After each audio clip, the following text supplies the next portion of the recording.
Yeah, when I went into the... Okay, here we go. I got a call shortly after Dan got started here a couple of weeks ago. He called and said, well, one, we had some information on our website that was wrong. It listed this Dakota Water Watch program, which he wasn't really sure what that was. But it listed Denise Livingston, who at this point predates many of you, and we'll leave it at that. But anyway, that led to a discussion and some interest, I understand, with Mr. Williams about what exactly is Dakota Water Watch and so forth. And so my real reason for coming out here today was to give a little pitch on the Water Watch program and update that.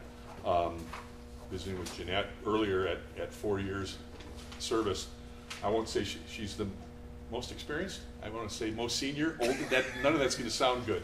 So let's just say she's got company. So you all were involved. The district was involved in this program some number of years ago at a time when most of you were prior to your experience on the board. So I'll do a quick kind of a rehash of the Water Watch program, what we've been doing in the Black Hills area, and we can go from there. See what you want to do. Anyway, so the Water Watch, Dakota Water Watch in the Black Hills.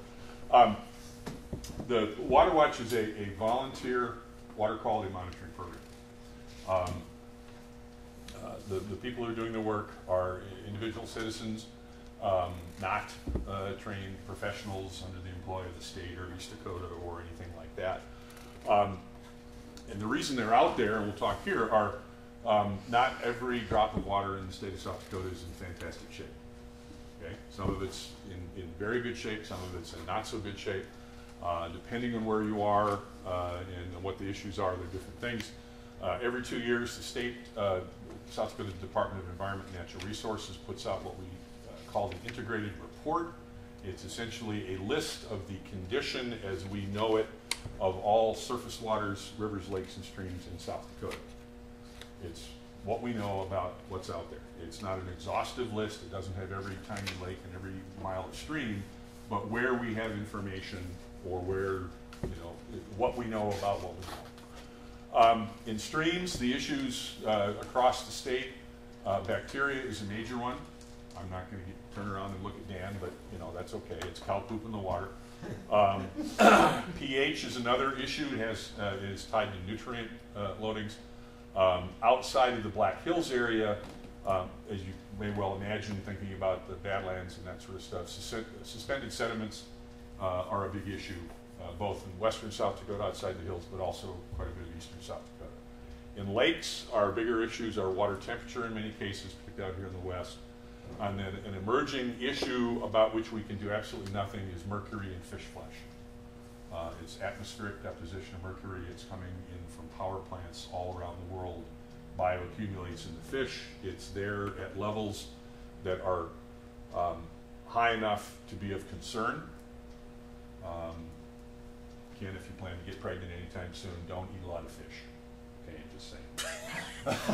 You're going to have moisture. Okay. Where'd that come from? And in South Dakota, on the mercury, I was going to leave on that, is basically we've got two types of waters. Ones that have been tested and found to have a problem with mercury in fish flesh, and the waters that haven't been tested. But anyway, there's a lot of information out there, but invariably, click. And the state does a bunch of testing on the statewide lake assessment. There are 576 lakes that have fishery designations.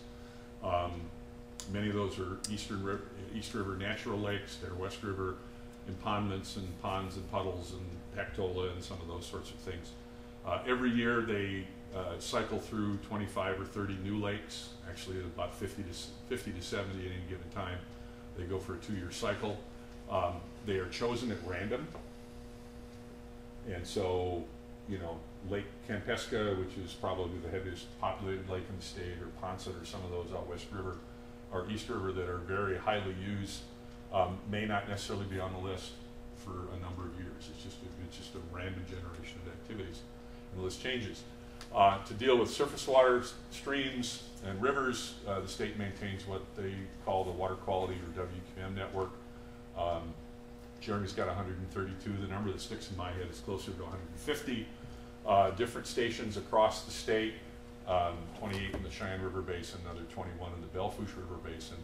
Many of these are put in place to monitor major tributaries, major streams, Above and below point source dischargers, there's invariably, undoubtedly going to be a monitoring point immediately upstream of where the city of Rapid City wastewater discharges, and there'll be another one downstream, just to kind of keep an eye on them.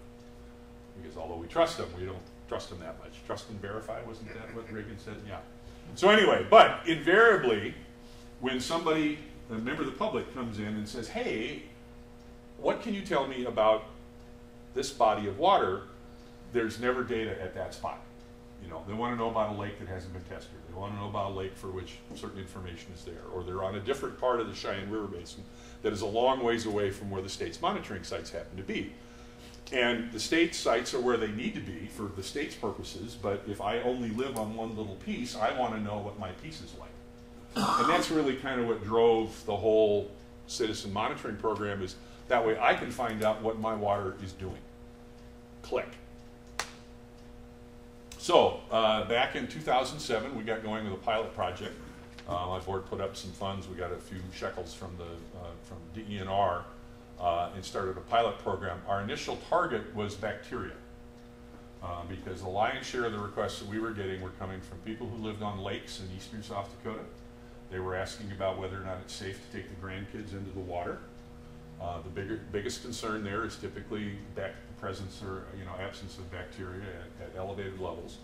And at the time, the way the state was sampling lakes for bacteria, typically the best place to do the lion's share of the water quality sampling in a lake is out in the middle. You get a nice uniform report.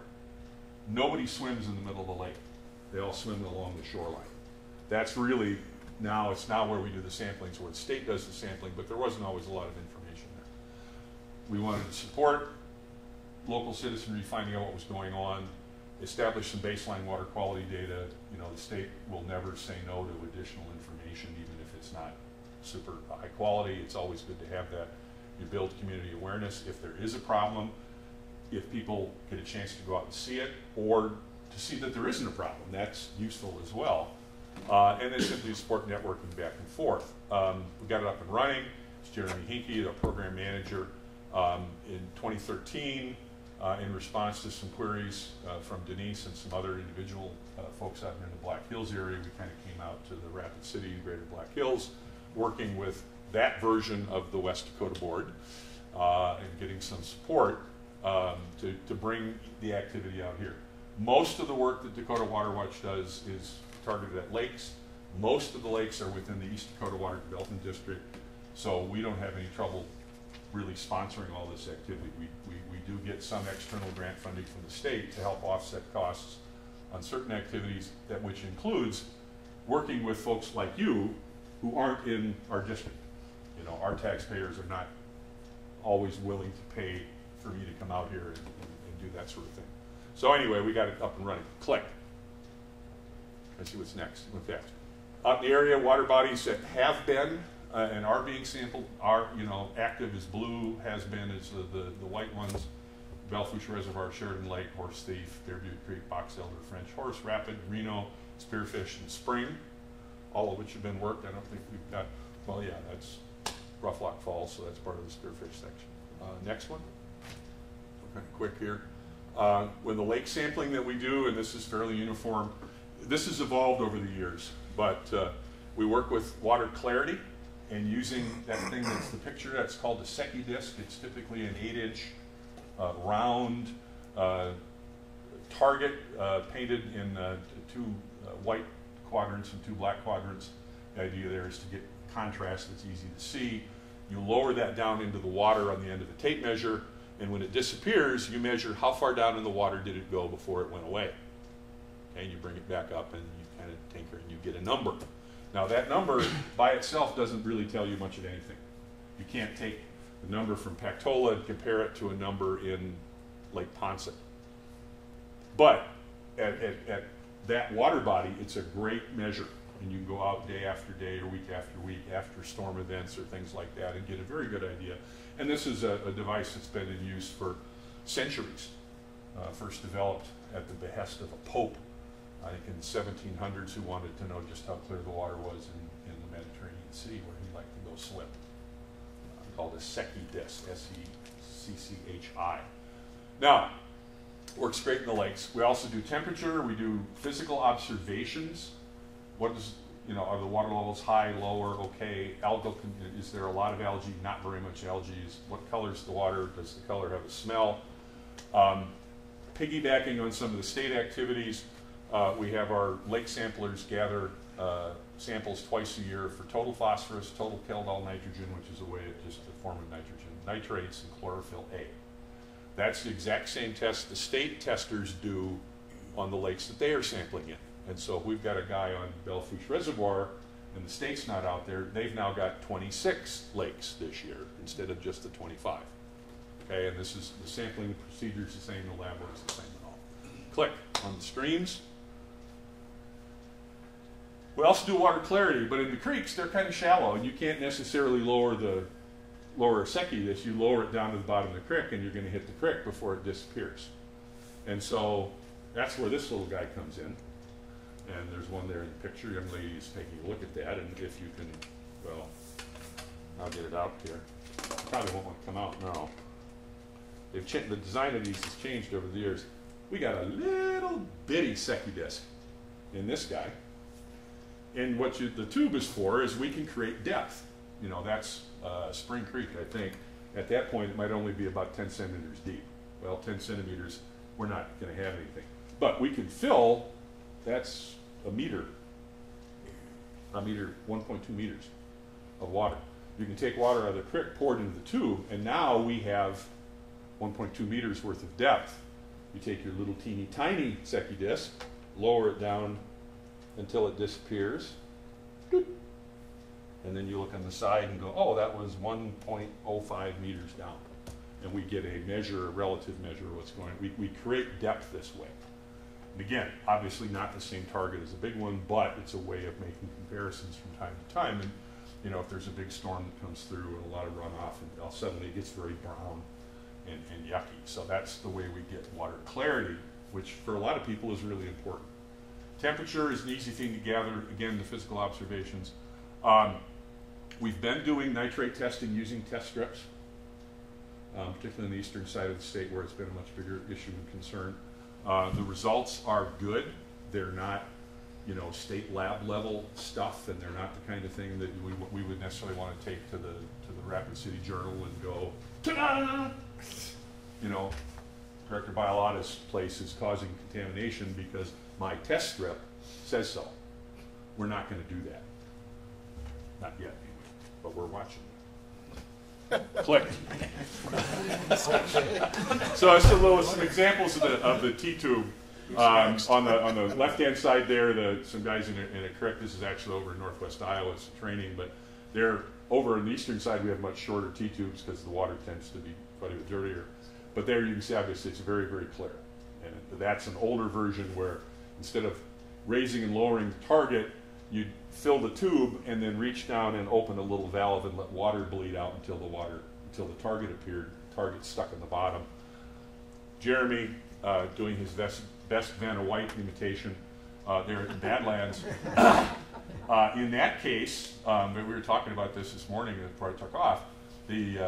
Again, rather than having it on a disc, the target is screwed to the bottom of the tube. And there's a little tiny screw head that is no more than about 1/8 of an inch high that holds the plate onto the bottom of the deal. We bled the water out of the tube to the point where we could see the top of the screw. We couldn't see the target. Amount of sediment settled over the disc already? No, there was some settlement over the disc, but it was basically just the suspended sediments in the water. I mean, that's the Badlands. That's not, they didn't call it the White River because they could see the white sand at the bottom. So it depends. Out here in the hills, again, and this couple that were left over from the shop, we use the big tubes because very often we'll still get back numbers that'll say greater than 1.2 meters, which is really good. We're not going to see that in the Black Hill or the Badlands. For the most part, we don't see it over in the eastern side of the state. Click. Getting close to the end. Stream sampling, we have experimented over the years with test strips and kits for other things, dissolved oxygen, pH, chloride, total phosphorus. We've largely discontinued doing those sorts of things. They have limited shelf life. Their accuracy is not great. And one of the things, the second question that invariably comes out from the individual participants after they go, well, what can you tell me about my water, is what is DENR going to do about it? You know, I need to turn this, we're going to turn, you know, James in. Well, DNR isn't going to take any test strip data. You know, they're not going to do anything like that. And the temptation for some people is just too much. And it's like, no, we're having too much trouble. We're just going to pull that stuff back. The good basic information is there. We've gotten rid of some of those things. Click. Which gets me to the bacteria monitoring, which is actually what started the whole process. What we were able to do, the biggest problem with doing bacteria testing right now at the higher level is that because you're looking at living organisms, they have, when you collect, if I collect a sample at 10 o'clock this morning, it has to be at the lab that's going to do the analysis before 10 o'clock tomorrow morning. 24-hour holding time, tops. Because things grow, they die, conditions change. I take a sample for nitrate, it just sits there, it doesn't really care. But biologics do. Well, it becomes very difficult, particularly if some guy's taken a sample up at Shade Hill Reservoir, to get his sample to a lab, you know, overnight from wherever that would be, Bison to Pier, is really like 3 days. And so you can't answer the question. Well, what we identified some procedures actually came out of the food science or the food service industry that we could find fairly inexpensive. We could run 3 tests for about $6.50 a pop. You'd be surprised at how many former microbiologists are wandering around South Dakota. Every program we ever worked with said, oh yeah, Bob could do that, or oh, so-and-so, and they're everywhere. And we get to play with bacteria. And so what we would do is set up what we call mini labs. We cook the samples in that little egg incubator. You work together with your samplers. They all go out, they grab a sample at 10 o'clock in the morning. They come over to your garage at 11:15. You take all the samples, you process them. 24 hours later, they culture out and you can identify things. Now again, it is not EPA certified level results, but they were quite good. You know, if it was a low number, it was a low number. If it was high, it was high, and we had very good cooperation there. We've discontinued that for a couple of reasons. One, again, DNR, not really up to their level of concern. The data they use sometimes may get used. Again, we're going after Director Bialotta. We're going to take him to court. Well, we're not taking him to court with this stuff. All right. After a while, we noticed that we could pretty much predict the results. Okay, if you were sampling in an eastern South Dakota stream, you were pretty much always going to have high bacteria in the water because there are cows all over the place and they're generating that. In the lakes, the numbers were always very, very low unless your place was either right next to a tributary stream or it was obvious that the neighbor's septic system was surfacing right there. You know, or their granddaughter had been out there and her diaper was suspiciously large. But that was, I mean, that's good information. We can get 8, 9 years worth of data tells us that no, for the most part, if you want to let the kids go swim in the lake, go ahead and do it. It's not a big problem. A couple of things to look for. And then lastly, and I kind of alluded to this earlier, is the temptation for people to go and run with this information and try and cause trouble was a little bit too much for most of them to handle. And so the best thing was to pull that back, and we no longer do that anymore. If we are doing bacteria processing, and some of our folks out here will do that, we'll do the standard procedures, and we send labs to Mid-Continent Labs here in Rapid City.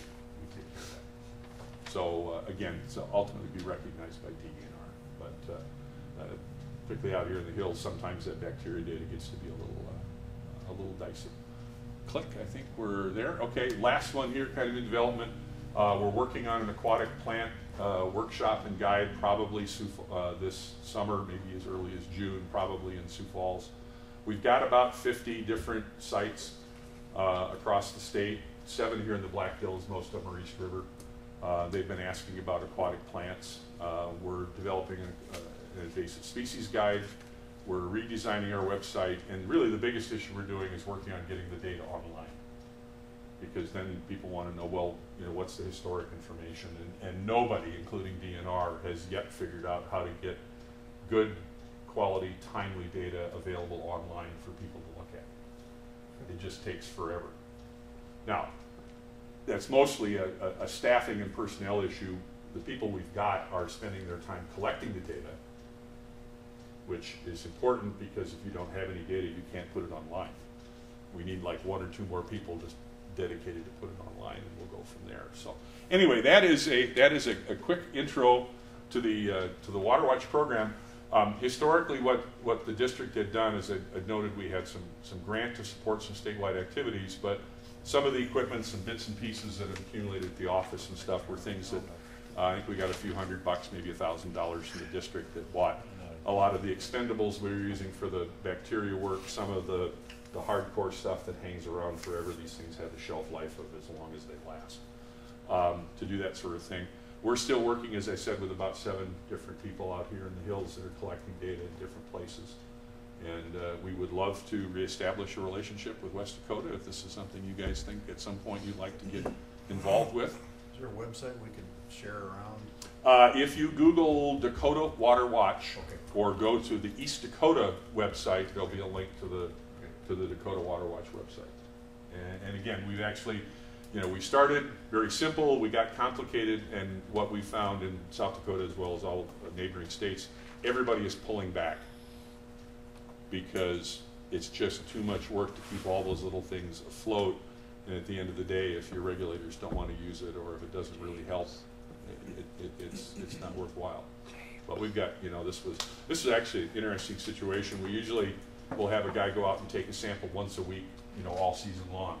These are members of the South Dakota Canoe and Kayak Association. What they have done several times over the life of the program is all their organization will get out there and they'll go to one water body on one day and collect like 50 samples. They'll go, we get rather than getting a long-term, year-long view of water quality at one spot on Spring Creek, we get a snapshot of the entire surface of a lake on one day.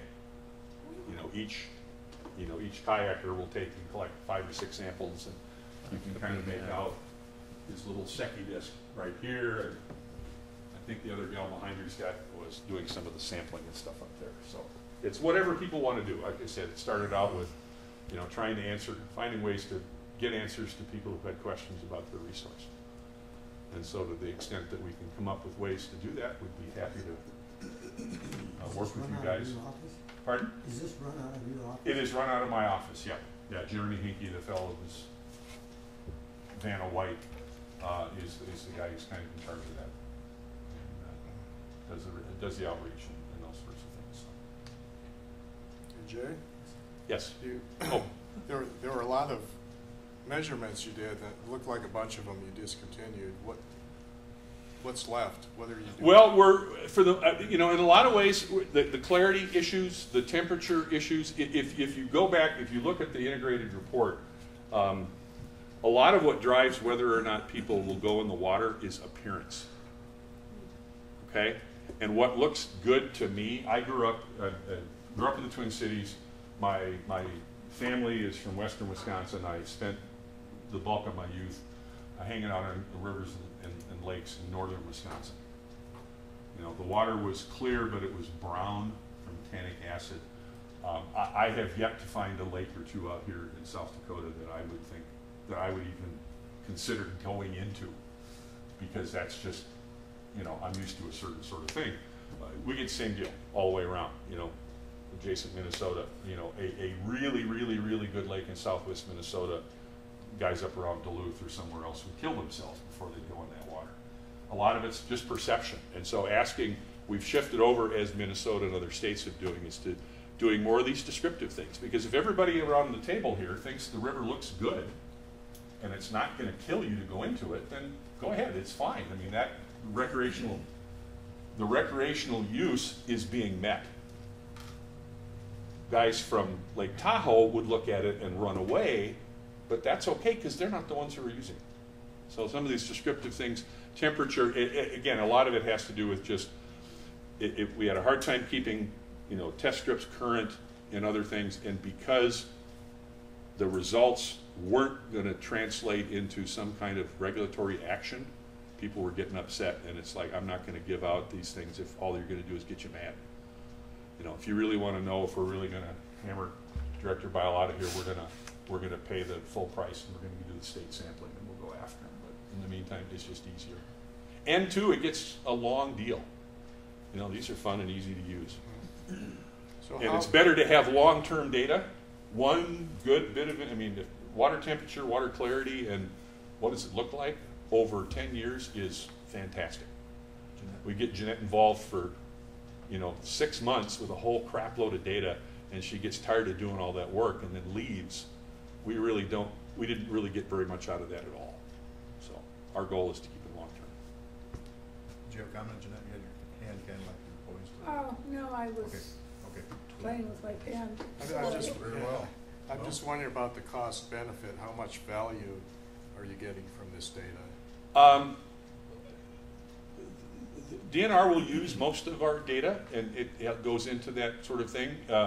It's more a question of the volunteers. They continue to get value from it by going, yeah, the water's nice and clear. That's good. I like that. And we know that it's not bad for us, so I feel comfortable about that. That's a worthwhile investment. We felt pretty good about that. Like I said, the things that aren't returning, aren't doing, or causing us trouble, we backed away from that. So. Are there other water districts doing this too? No. Okay. No, we had, like I said, it started out as a lake activity. The state kind of encouraged us to consider taking it on, and we did. We've continued to do it. We'll provide technical assistance to anybody who wants to get started and run with it. And so it's a lot simpler than that orange kit that I got there. It's got. Oh, right, yeah, we've got an orange kit over there. Some of it's gotten a lot simpler now. Okay. Now, if you really want to do the lake thing and send the data in, it gets a lot more complicated, but that's a choice that people make, and that's fine too. I noticed that you had students and so forth. How'd you get were they junior high or high school students? Oh, the students? Actually, that picture with Jeremy, those were kids up at Black Hill State. Huh? And he went out, that was, they didn't really get involved in the program, but there was an earth science instructor up there who heard about it and said, hey, that'd be really cool. And we went out there and, you know, ran a couple of days worth of classes to kind of show the kids what's involved and get them in there. We frequently get queries from elementary schools. They'd like to do testing, which is great, except that they started this week and they quit in 6 weeks. And then there's no data during the summer months, which is when it's really nice to know. And then a new crop of kids come back because now Mrs. Johnson, who is still a 4th grade teacher, has got a whole crop of new 4th graders. And so that doesn't always work very well. But 12-month school. okay, there you go. I'll leave that. That's a West River thing. Okay. All right. Anything else? No other questions? I'll Thanks for the. sit down and thank try you and not for say brushing anything up on else that. tonight. Appreciate Jay. Oh, sorry. Mr. Wright still in the room. Jerry, would you like to come forward and give us an update, please? Sure. Kick the slide for me. It's always good to give a speech after lunch or just before happy hour. Thank you. I'm gonna make this short and sweet because you guys and gals have been here a long time. I'm leaving a card so you can call me if you ever want a detailed update. I'll buy the coffee.